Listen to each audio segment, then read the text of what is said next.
ദൈവത്തിൻ്റെ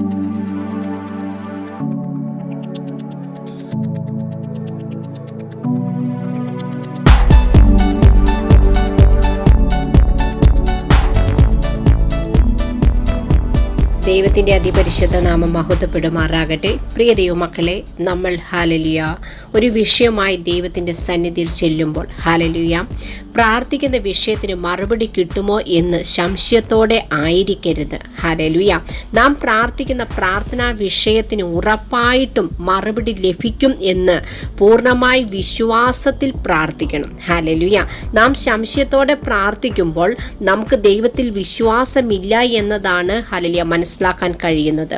ഹല്ലേലൂയ ദൈവം വിശ്വസ്തനും നീതിമാനും ആകുന്നു. ഒരിക്കലും ഹല്ലേലൂയ ദൈവം ചതിയനോ നീചകനോ വഞ്ചകനോ അല്ല. ഹല്ലേലൂയ മർക്കോസ് 11:23 കാണാൻ കഴിയുന്നത്, ഹൃദയത്തിൽ സംശയിക്കാതെ നമ്മൾ പറയുന്നത് സംഭവിക്കും എന്ന് വിശ്വസിച്ചുകൊണ്ട് ഹല്ലേലൂയ മലയോട് നീങ്ങി കടലിൽ ചാടി പോകുക എന്ന് പറഞ്ഞാൽ അത് സംഭവിക്കും. ഹല്ലേലൂയ നമ്മുടെ വിശ്വാസം അത്രയ്ക്കും ഉറപ്പുള്ളതായിരിക്കണം എന്നതാണ് ഇവിടെ ഹല്ലേലൂയ നമുക്ക് മനസ്സിലാക്കാൻ കഴിയുന്നത്.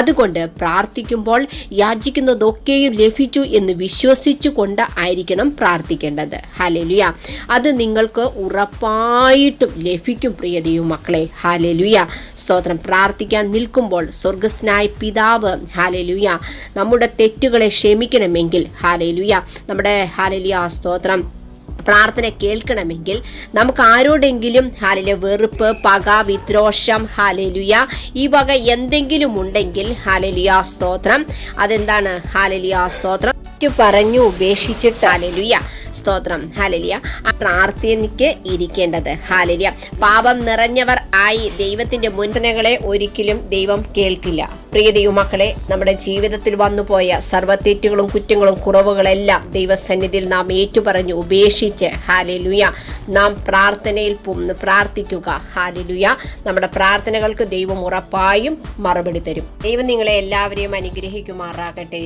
ആമേൻ, ആമേൻ, ആമേൻ.